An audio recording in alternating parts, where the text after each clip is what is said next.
주신 은혜라는 제목으로 하나님의 말씀을 함께 나누도록 하겠습니다. 오늘은 아모스서를 중심으로 25주차에 걸쳐서 하나님의 말씀을 함께 나누고 있고요. 5가지 환상 시리즈 10번째 시간입니다. 하나님은 많은 이름을 가지고 계세요. 얼마나 많은 이름을 가지고 계신지 아세요? 왜냐하면 하나님의 성향에 맞게, 그때에 맞게 하나님이 주신 이름들이 있기 때문이에요. 하나님 그 이름을 주신 이유는 나를 기억했으면 좋겠다. 내가 이런 하나님이다. 너희에게 나는 이런 존재다. 라는 것을 말씀하시기 위해서 그렇게 우리에게 수많은 이름들을 주십니다. 여호와 니시라는 이름은 다 기억하실 거예요. 여호와 니시는 하나님의 깃대라는 뜻이에요. 하나님이 전쟁이 났을 때 깃대를 든 사람이 제일 먼저 앞에 나가기 때문에 하나님이 우리의 대장 되시고 모든 것을 이끌어 주시는 분이 되시기 때문에 우리는 승리할 수밖에 없다. 그래서 여호와 니시는 승리의 의미를 담고 있습니다. 하나님과 함께하면 승리한다 라는 것이 바로 여호와 니시라는 이름입니다. 여호와 샬롬도 들어보셨죠? 샬롬은 굉장히 거의 대부분 아실 거예요. 여호와 하나님은 평강의 하나님이시다. 평안의 하나님이시다. 우리가 하나님하고 함께 있으면 늘 마음이 평안할 수밖에 없다 라는 거죠. 그래서 여호와 샬롬이라는 이름을 우리에게 또 주셨습니다. 또 우리가 많이 부르짖는 이름 중에 하나가 여호와 라파의 하나님이에요. 여호와 라파가 뭔지 아시죠? 치료하시는 하나님, 우리를 고쳐주시는 하나님, 우리의 영혼만을 구원해 주시는 것이 아니라 이 땅에 70, 80 살아갈 때 강건하게 살 수 있도록 우리를 고쳐주시는 하나님이라는 것이 바로 여호와 라파라는 이름을 담고 있습니다. 오늘은 근데 이 이름 중에서 제가 오늘 본문에 맞춰서 소개해드리고 싶은 하나님의 이름이 있습니다.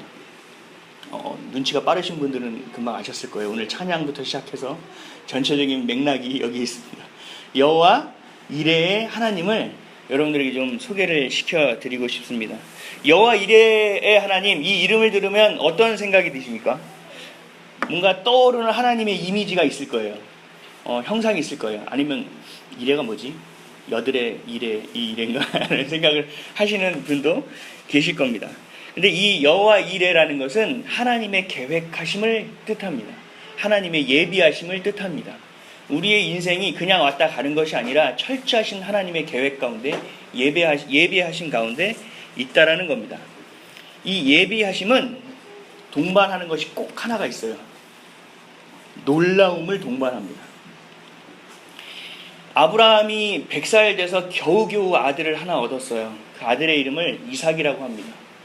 아들을 겨우 얻어서 잘 살아가고 있고, 그래 하나님이 별과 같이 모래와 같이 먼지와 같이 내게 약속하셨던, 민족을 이루게 하실 거라고 약속하셨던 이 아들이 바로 이 아들이구나, 이삭이구나 해서 잘 키우고 있는데 어느 날 하나님이 갑자기 말씀하셨어요.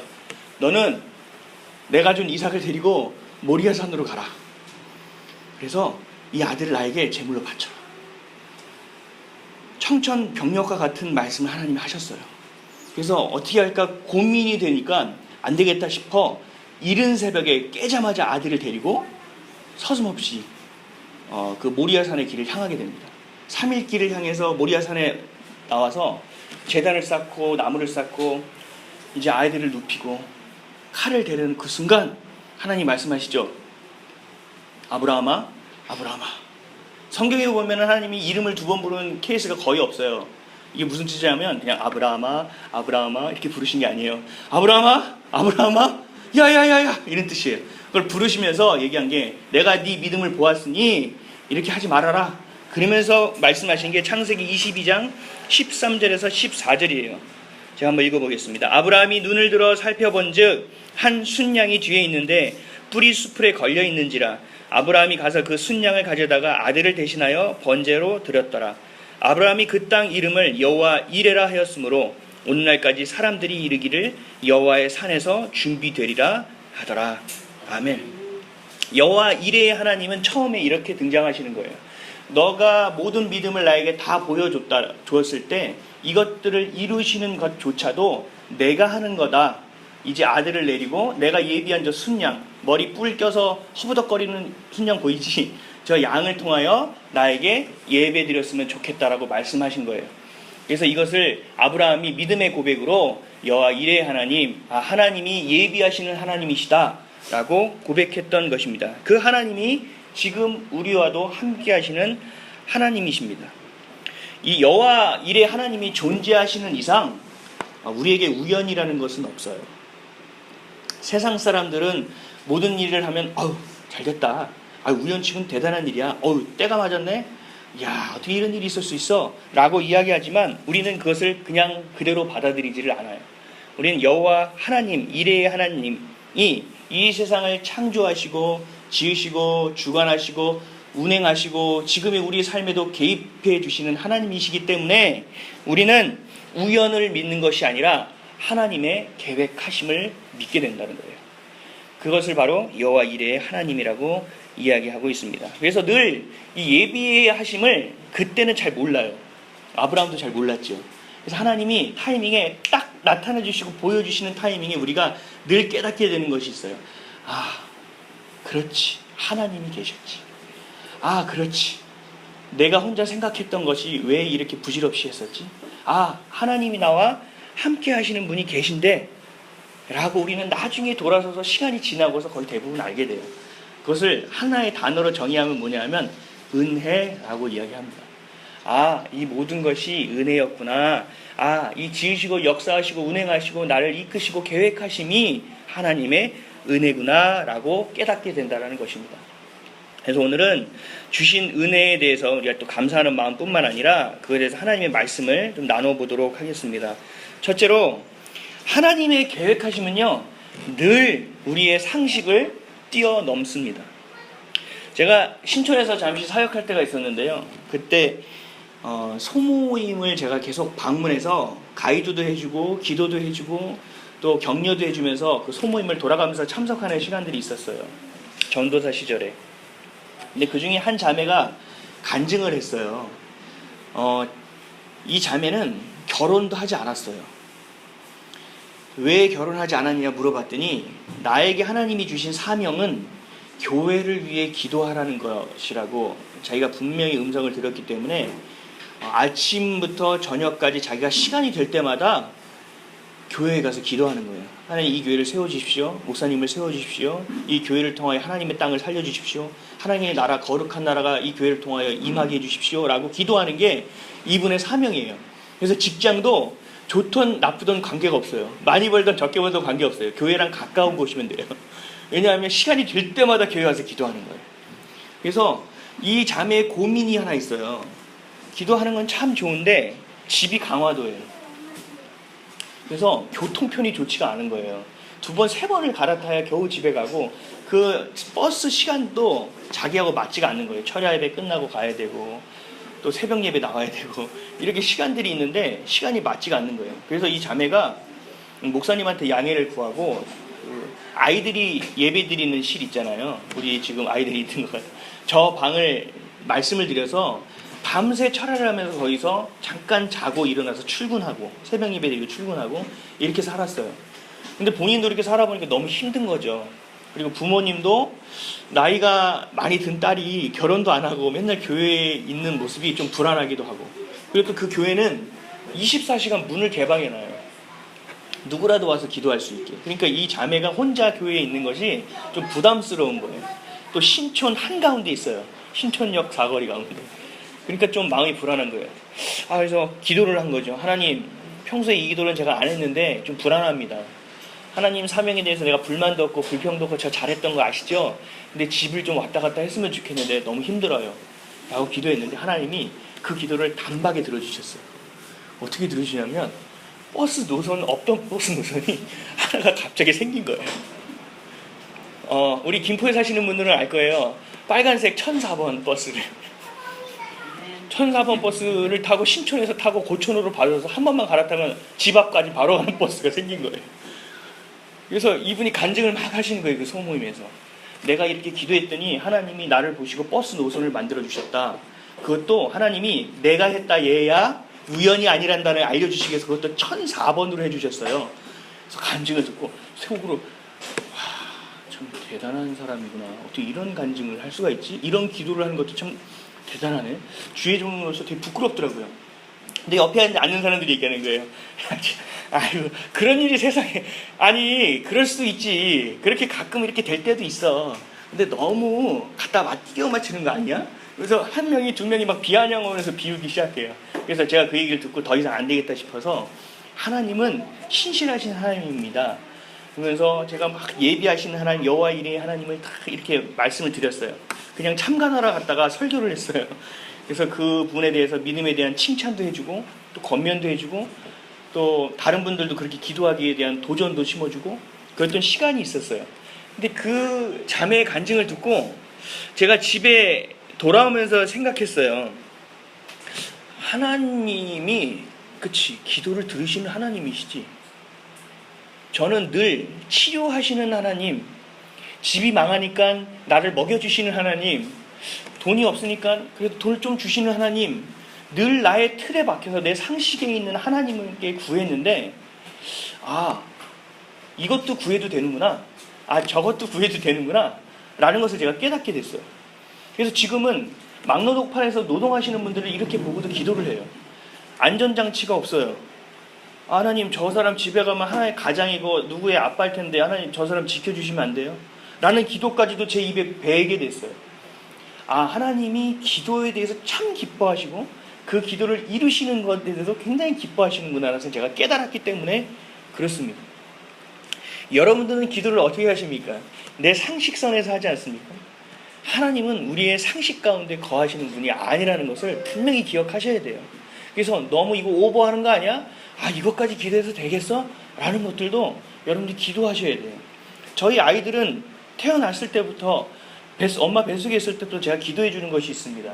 제가 삶을 살아가면서 가장 중요한 것이 배우자라는 것을 깨달았기 때문에 이 아이들의 배우자를 위해서 엄마 뱃속에 있을 때부터 기도합니다.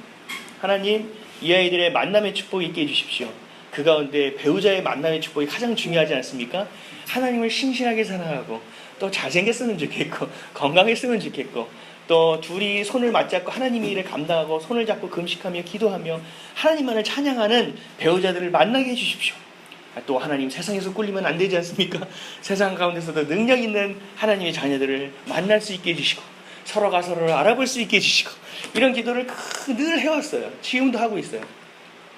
하나님의 예비하심을 제가 느꼈고 알았기 때문이에요. 여호와 이레의 하나님은 그저 그렇게 이렇게 아브라함에게만 운행하시는 하나님이 아니라 우리의 삶에도 깊숙이 개입하기를 원하시고 주기를 원하시는 하나님의 이름이라는 것입니다. 제가 이때 깨달았던 것이 저는 항상 좀 율법, 윤리 이런 것 좀 강조하면서 살았었어요. 그래서 하나님 믿음으로 기도하고 이런 것 도둑심보야.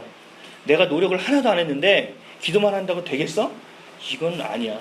하나님도 하나님 나름이지 내가 이 정도로 하고 하나님한테 구하면 새끼 저거 이러실 거야 분명히. 내가 더 노력하고 기도해야지 라고 했는데 제가 이런 과정을 겪으면서 제 믿음이 완전히 뒤바뀌었어요. 내가 1%의 노력밖에 못했다 하더라도 내가 기도하면 하나님이 99%를 믿음으로 채워주셔서 그것들을 이루어 주신다는 사실이에요. 그런 삶을 저는 계속 누리고 있어요. 그거를 얘기하면 끝도 없이 간증을 할 수 있을 정도로 저는 간증이 상식이 되는 삶을 계속적으로 살아가고 있어요. 얼마 전에 저희 집이 계약했던 것도 마찬가지고 지금 제가 얘기 드리고 싶은 이 간증도 마찬가지예요.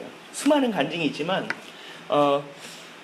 저희 9월 달에 이사를 왔어요. 김포에 이사를 오는데 우리 은원이가 어린이집을 다니다가 어린이집을 다시 이쪽으로 와서 새로 다녀야 되는데 이 신도시라는 곳이 너무나 어린아이들이 많다 보니까 어린이집에 티오가 없어요. 티오가 없어서 대기를 걸어도 뭐 한참 걸리고 내년에나 됩니다 라고 얘기를 들었어요. 근데 그것도 9월 달에는 힘들걸요. 연초에도 쉽지 않은데 9월 달에는 거의 어렵습니다. 왜냐면 누가 나가야 됩니다. 그래야 티오가 생깁니다.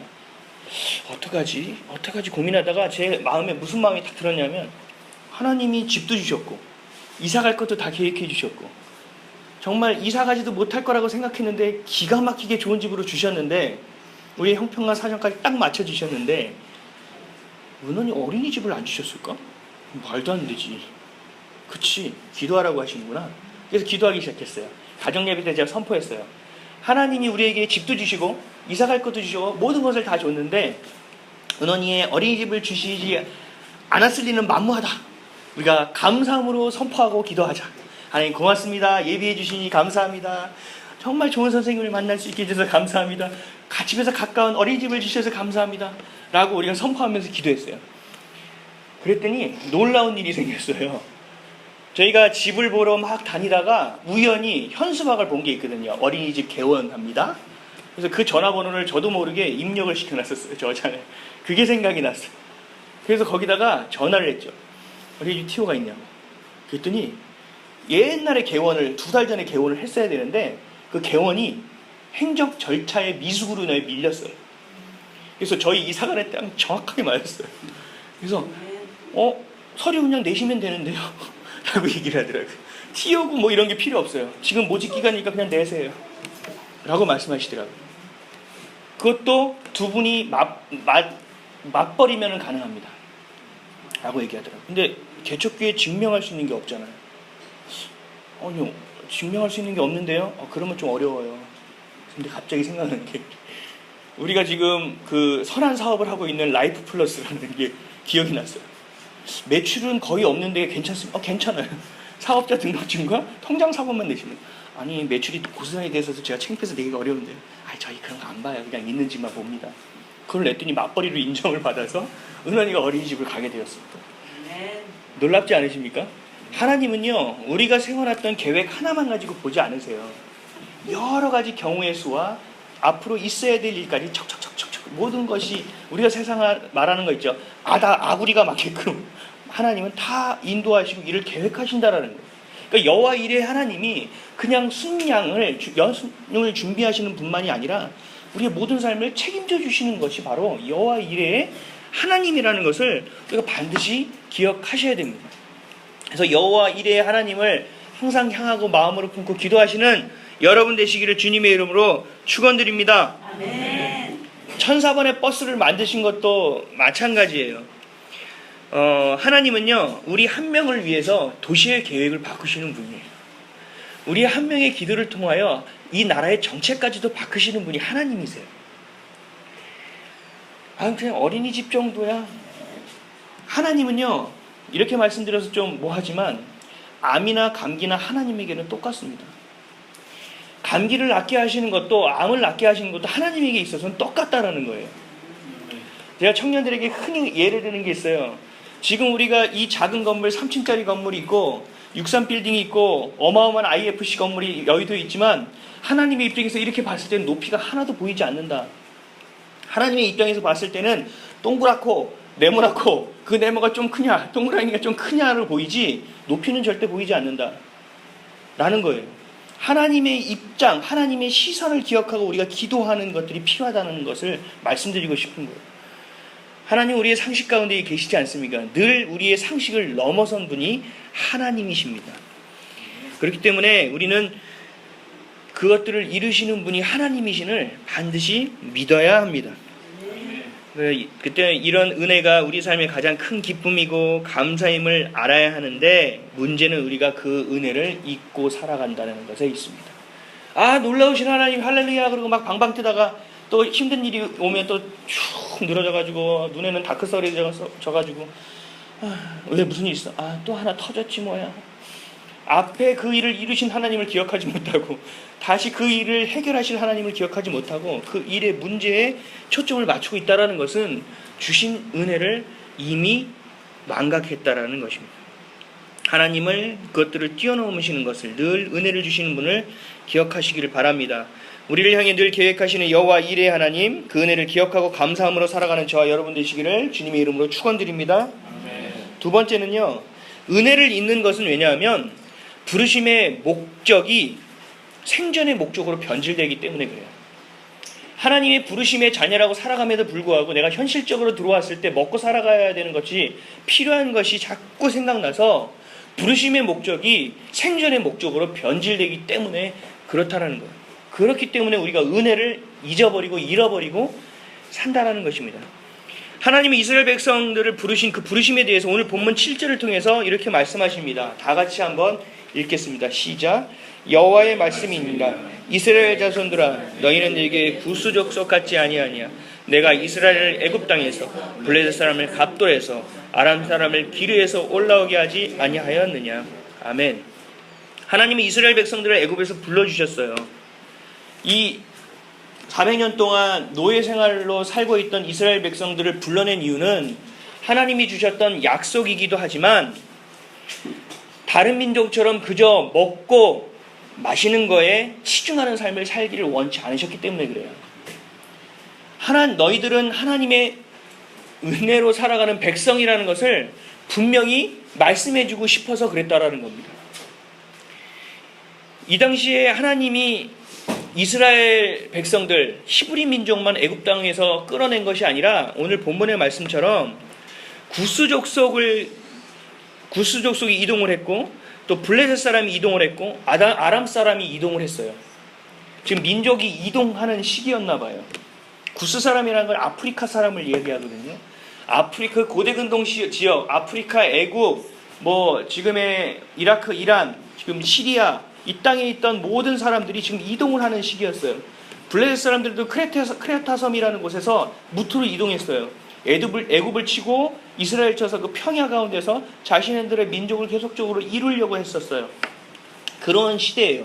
근데 하나님이 지금 말씀하시는 게 뭐냐면 이 구스 사람도 이동하고 또 블레셋 사람도 이동하고 아람 사람들도 이동하고 너희도 이동하는데 너희가 이동하는 이유는 이들과 다르다라는 거예요. 이들이 이동하는 것은 생존을 위하여 이동하지만 너희들은 생존을 위하여 내가 이동시키는 것이 아니라는 겁니다. 하나님의 은혜를 철저하게 깨닫고 그 은혜로 살아가고 그 은혜를 다른 이들에게 전하는 삶을 너희에게 말하고 또 은혜를 끼치는 삶을 살기를 원하는 거지 다른 민족처럼 자신의 생존을 위해서 먹고 살기 위해서 이동시키는 것이 아니라고 말씀하는 거예요.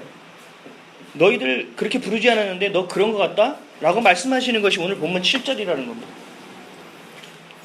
그래서 하나님은 광야에 40년 동안 이스라엘 백성들을 철저하게 훈련시키셨어요.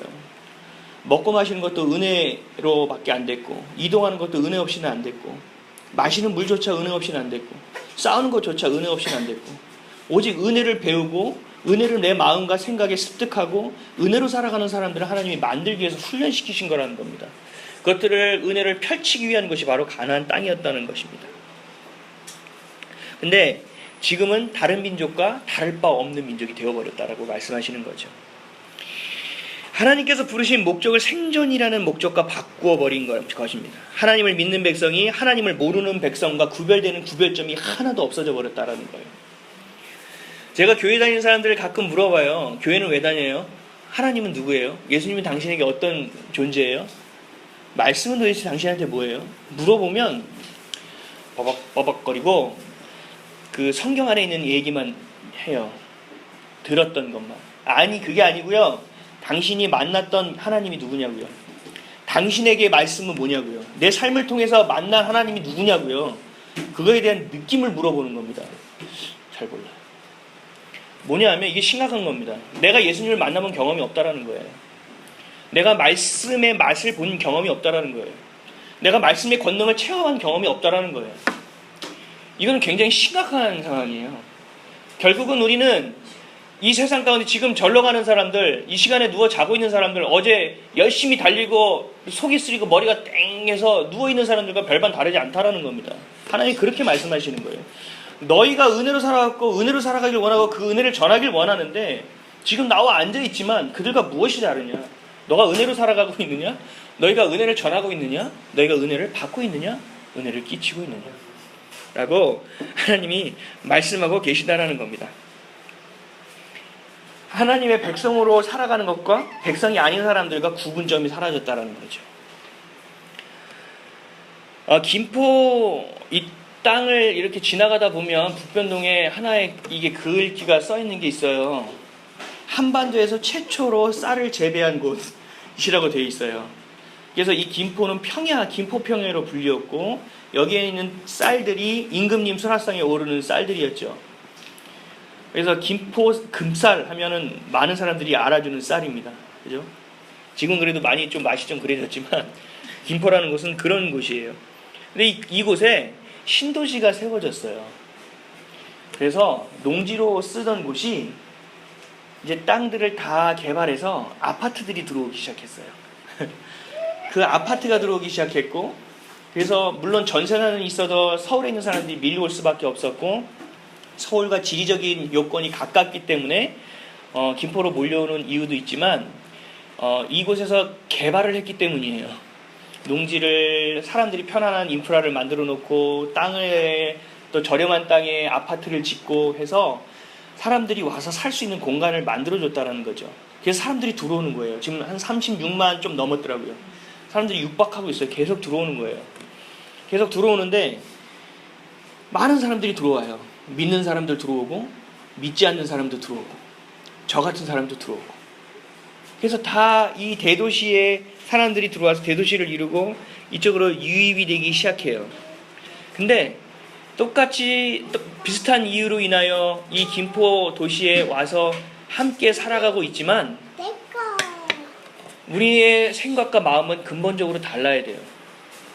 그냥 일반적으로 밀려서 들어온 사람들과 믿음으로 인해서 하나님의 이끄심을 따라 이 도시에 들어온 사람은 근본적으로 다름이라는 것이 있어야 된다는 겁니다. 그냥 편해서 탈서울 해야지, 기대 이상의 삶의 질이 향상되는 것이 있어, 훨씬 싸고 좋아, 이런 것뿐만 아니라 우리는 구별점이 한 가지 더 있어야 된다는 거예요. 이곳에 나를 부르신 이유, 하나님이 이 김포 땅 가운데서 나를 통해 하나님이 무엇인가를 하시기 위한 그 이유, 그 부르심을 잊고 살아가서는 안 된다는 거죠. 그래서 사람들이 살아갈 때 자꾸 까먹어요. 근데 그 부르심을. 왜? 먹고 살기 바쁘니까. 이 일을 해결해야 되고 저 일 해결해야 되고 또 저 어려운 일이 자꾸 터지고 이유 없는 환란이 자꾸 내게 일어나는 것 같으니까 어려운 거예요. 힘든 거예요. 그러면서 하나님이 내 땅에 나를 부르신 부르심의 이유를 까먹게 된다는 것입니다. 오늘 본문 8절을 또 다 같이 한번 읽어볼게요. 시작. 보라, 주 여호와의 눈이 범죄한 나라를 주목하노니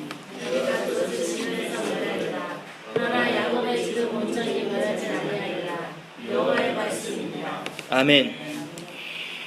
하나님이 지금 말씀하시는 게 뭐냐면 하나님의 시선을 잘 보셔야 돼요. 하나님은 우리가 그 나라로서 다른 약한 나라를 침략하는 것을 범죄라고 하지 않으시는 거예요. 그 가서 약탈하는 것을 범죄라고 하지 않으시는 거예요. 하나님이 지금 뭘 범죄라고 얘기하시냐면 구별됨 없이 살아가는 것, 하나님의 은혜를 잃은 것, 부르심의 존재를 망각하는 것, 이것을 한마디로 얘기하면 하나님의 언약대로 살아가지 못한다는 것, 하나님이 주신 언약을 깨버린 것, 그것을 하나님의 심각한 번제로 받아들이고 계시다라는 거예요.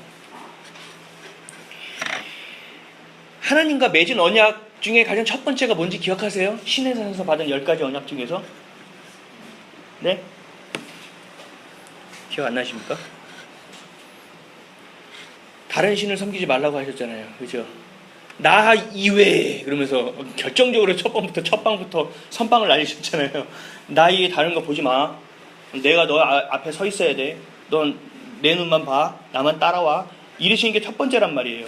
근데 이 이스라엘 백성도 이 신도시에 들어와서 하나님의 부르심을 잃어버린 사람도, 구스와 이 블레셋 사람과 변함없이 되어버린 이 이스라엘 사람도 뭐가 문제냐면 하나님만을 철저하게 의지하는 삶을 깨버렸다라는 거예요. 하나님을 잊어버렸다라는 거죠. 그렇기 때문에 은혜를 잊어버리게 되는 겁니다. 근데 이 언약이 쉽지가 않아요. 우리가 사람이기 때문에 너무 어려워요. 그래서 늘 생각하고 늘 깨어있지 않으면 나도 모르게 하나님의 우선순위가 뒤바뀌게 되는 상황을 맞이하게 됩니다. 그러다가 하나님이 톡 치면 내 정신 못 차릴 수 있어. 그러다가 계속 쳐도 못 알아요. 또 한 대 세게 치면 주여 이 죄인이, 그리고 하나님 앞에 나아가게 되는 거예요. 주밖에 없다 그러면서 그렇게 나아가게 되는 것이 우리의 모습이라는 것입니다. 우리를 구원해 주신 그 은혜를 잊게 되면 세상 사람들과 구별점이 없어요. 그래서 우리를 구원해 주신 그 은혜가 얼마나 큰 은혜인지를 우리가 좀 기억을 해야 됩니다. 저는 큰 교회를 있다가 나오고 나서 되게 후회를 많이 했어요. 너무 힘드니까. 이렇게 먹고 살았는데도 참 부족했는데 순간 이게 싹 사라져 버리니까 처음에 믿음으로 으쌰으쌰 하고 나왔어요. 출애굽하는 것처럼. 그래 우리가 노예에서 벗어났는데 해방인데 가자. 그러다가 배고파. 먹을 게 없어. 왜 나오게 한 거야? 똑같았습니다. 얘가. 하나님이 이곳에서 날 나오게 하셔서 할렐루야 감사하다. 드디어 결단하고 하나님이 나의 걸음을 인도해 주셔서 나왔어. 감사합니다라고 나왔는데 그 감사가 오래 가지 않더라는 겁니다. 너무 힘드니까 벽을 하는 것도 힘들고 벌려놓은 것도 힘들고 에어컨도 할부를 갚아야 되는데 할부 다 끝나지도 않았고 이런 것들이 여러 가지가 겹쳐지는 거예요. 처음에 믿음으로 나왔죠. 계산하지 말지어다. 그리고 믿음으로 나왔는데도 불구하고 너무 어려웠다는 거죠. 그러면서 오라는 것도 없고 갈 것도 없고 먹을 것도 힘들고 마음은 점점 피로해지고 형편은 좋지 않고 계속 옛날 생각이 나는 거예요. 그래서 제가 생각한 게 그곳에 내가 계속 있었다면 어땠을까? 내가 좋았을까? 아니야. 이런 부분은 좋았지만 이런 부분은 아니었을 거야. 근데 신기하네. 이렇게 믿음으로 가졌는데 이 부분은 좋았는데 왜 또 이 부분은 해결이 안 되지? 계속 갈등하면서 살게 된 거예요. 아무리 되뇌어보고 또 되뇌어봐도 그 약속 언약을 지키려고 붙잡으려고 해도 현실에서 자꾸 부딪혀버리니까 내가 계속 흔들리더라고요. 어렵더라고요. 그래서 지금 내게 주신 은혜, 앞으로 주실 은혜보다 예전에 내가 누렸던 것들만 자꾸 떠오르는 거예요. 계속 생각하는 거예요. 그러면서 생각하는 거예요. 이거 그만두고 내가 나가서 돈을 벌어도 이 정도는 좀 더 벌 텐데. 아무도 나를 알아주지 않는데 나가서 내가 그래도 똑부러지게 일들을 좀 해내면 사람들이 인정해 줄 텐데. 이런 마음도 자꾸 생기는 거예요. 가지치고 또 가지치고 떠오르는 거예요. 그러면서 제 마음에 무슨 마음이 들었냐면 하나님 주신 은혜인 것 같아요. 내가 너에게 준 은혜를 가볍게 여기지 말아라. 이게 뭐가 은혜지? 뭘 은혜를 주셨다는 거지? 뭘 가볍게 여기지 말라는 거지? 제가 사역을 하면서 깨닫게 됐어요. 제가 큰 교회에서 미처 깨닫지 못했던 것. 한 영혼이 얼마나 소중한 것인가. 내가 거기에 계속 있었다면 절대 알 수 없었을 것이다. 예수님을 성경 말씀을 보시면 하나님이 가장 강조했던 것이 뭐냐면 한 명의 영혼이에요. 한 명의 영혼을 위해서 율법이고 두려움이고 사람들에게 타박받는 것, 돌 맞는 것 걱정하지 않으셨어요. 한 명의 영혼을 위해서 분노하는 것조차 서슴지 않으셨던 분이 하나님이셨더라고요. 예수님의 마음을 품는다는 것을 나에게 알게 해주셨구나. 하나님의 은혜를 알게 해주셨구나. 이것이 가장 큰 저에게 주신 은혜였다라는 겁니다. 그리고 1,000원 한 장의 감사함. 이전에 미처 알지 못했던 경제적인 것들에 대한 감사함. 이것들도 구해야 하는 것이었구나. 이것을 내가 일해서 내가 벌었다는 것으로 당연히 여기고 살았구나. 이것조차 하나님이 주셨던 것임에도 불구하고 깨닫지 못하고 살았구나. 그래서 기도할 때 모든 것에 대해서 먼저 움직이기보다 기도하기 시작하는 겁니다. 제가 지금도 계속 기도합니다. 하나님 세탁기를 주십시오. 세탁기 소리 들으셨죠? 저의 울부짖음 같지 않습니까? 세탁기가 언제 터질지 몰라요. 그래서 아내한테 얘기해요. 제발 좀 밤에 돌리지 마. 아무리 아파트라도 다른 소리가 들려. 이 정도는 좀 심한 거야. 예전 같으면 생각했을 거예요. 아르바이트 하나 더 뛰어야 되나? 가서 좀 뭘 해야 되나? 에너지관리공단에서 분해했다가 다시 주는 세탁기가 있다던데 머리를 굴리면서 제가 움직이기 시작했을 거예요. 근데 그게 아니에요. 제가 받은 은혜입니다. 하나님 앞으로 나아가는 거구나. 하나님, 우리 세탁기 보셨죠? 세탁기 주시면 안 될까요? 하나님, 너무 힘들어요. 이 소리 듣는 걸 이제 짜증나기 시작했거든요. 이러면서 하나님께 기도하기 시작을 하는 거예요. 은혜를 체험했기 때문에 다시 은혜를 구하는 거예요. 지금 세탁기니까 좀 우습게 보이실 수도 있어요. 하나님은 세탁기나 내가 이 나라를 달라는 거나 똑같이 여긴다는 사실을 기억하셔야 돼요. 하나님에게는 암이나 감기나 똑같이 여김을 받는다는 사실입니다. 히브리서 2장 3절에 이런 말씀이 있습니다. 우리가 이같이 큰 구원을 등한히 여기면 어찌 그 보응을 피하리요. 아멘. 하나님이 주신 나를 구원해 주신 그 큰 은혜, 그리고 지금 오늘 일용할 양식을 통하여, 일용할 은혜를 통하여 오늘 하루도 나를 구원해 주신 하나님의 은혜를 내가 잊게 되면 그 보응을 피하기 어렵다라는 것입니다. 하나님 그것을 범죄까지도 보신다라는 거예요. 왜냐하면 나를 잊었다는 것입니다. 나의 존재를 너희가 잃어버렸다는 것입니다. 그러면 너희는 세상과 구별되는 것이 없다라는 것을 분명히 말씀을 하고 계신다는 것입니다. 여러분은 어떠십니까? 구원의 은혜를 기억하십니까? 아니면 매일 지나가는 하루가 그냥 지루하십니까? 아니면 빨리 며칠이 오길 원하십니까? 기다리십니까? 아니면 그 하루하루 가운데 절망 가운데 발버둥 치고 계십니까? 저는 매일 발버둥을 치고 있습니다. 매일 꿈틀거리고 있습니다. 근데 그냥 꿈틀거리는 게 아니고 감사함으로 꿈틀거리고 있습니다. 미리 선포합니다. 하나님 감사합니다. 하나님 고맙습니다. 하나님 생각나게 해주셔서 감사합니다. 기도해 주셔서 감사합니다. 제 입술에서 불평이 나오기 전에 감사로 제 불평을 막아버립니다. 그래서 하나님의 은혜가 더 이상 값싼 은혜가 되지 않도록 제가 계속 제 마음 가운데 샘솟는 은혜를 기억하고 기대하고 설레며 살아간다는 것입니다. 여러분은 주신 그 큰 구원을 등한히 여기며 살지 않으십니까? 하나님 주신 구원에 감사하시길 바랍니다. 하나하나의 사건 가운데서 하나님의 발자국, 하나님의 손길을 기억하시길 바랍니다. 그래서 감사에 민감하게 반응하셔야 돼요. 하나님의 계획하신 그 손길에 민감하게 반응하셔야 돼요. 그리고 늘 귀를 여시고 눈을 여시고 하나님이 나에게 역사하심을 보셔야 돼요. 아, 하나님이 이렇게 하고 계시는구나. 아, 하나님이 나에게 지금 이걸 원하시는구나. 아, 하나님이 나를 지금 위로하시길 원하시는구나. 라고 우리 입술이 기도하는 입술이 되어야 합니다. 말씀을 지키고 살아가는 것이 쉽지가 않습니다. 저도 어려워요. 사람들이 저를 보고 아우 청렴하게 청지기로서 잘 살아간다라고 얘기하지만 그렇지 않아요. 하루하루가 얼마나 힘든데요. 하루하루 늘 갈등이 얼마나 수도 없이 반복되는데요. 하나님의 말씀으로 살아가는 것이 쉽지 않습니다. 저는 여러분과 달라서 매일 말씀을 볼 수밖에 없고요. 매일 말씀을 찾아 먹어야 되는데도 불구하고 어려워요. 힘들어요. 그렇다면 여러분들은 얼마나 더 힘드시겠어요? 얼마나 더 어려우시겠어요? 근데요, 하나님이 주신 소명과 사명이 그런 이렇습니다. 하나님이 주신 꿈을 꾸는 길은 그렇습니다. 쉽지 않은 여정입니다. 그 여정은 늘 그렇습니다. 근데 그 과정을 말씀으로 또 구원의 감격으로 하나님의 계획하심을 믿음으로 또 무엇보다 내게 주신 은혜를 기억하고 꺼내보면서 또 매일 하나님의 일용할 은혜를 구하면서 살아가면 가능합니다. 불가능한 것은 아닙니다. 그렇게 할 때 우리는 참된 은혜를 만나게 되는 거예요.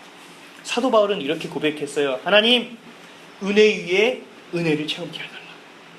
그렇게 얘기는 하지 않았어요. 은혜 위에 은혜로다 라고만 얘기했지만 저는 다시 한번 해석합니다. 은혜 위에 은혜를 체험케 해주십시오. 그래서 가끔 욕심이 나면 그래요. 하나님, 사도 바울의 은혜 위에 은혜를 전 체험키를 원합니다. 하나님, 이 은혜 지금 깔렸잖아요. 또 은혜 주세요. 이거죠. 그 애기 새들이 엄마가 날라오면 뿅뿅뿅 그러면서 입을 내미는 거랑 똑같아요. 그 은혜 위에 은혜를 체험하는 저와 여러분 되시기를 주님의 이름으로 축원드립니다. 아멘. 때로는 비교당하고 박탈감이 들고 허탈감이 들고 이 안에 내가 지금 뭐하고 있지라는 생각이 나를 엄습해 올지라도 하나님의 약속을 붙잡으시고 그 은혜를 체험키를 간구하시길 바랍니다. 그럼 하나님은 반드시 1004번 버스처럼 여러분들에게 구원의 버스를 보내주실 겁니다. 그런 구원의 손길을 보내주실 겁니다. 그런 여러분 되시길 주님의 이름으로 축원드립니다. 기도하겠습니다.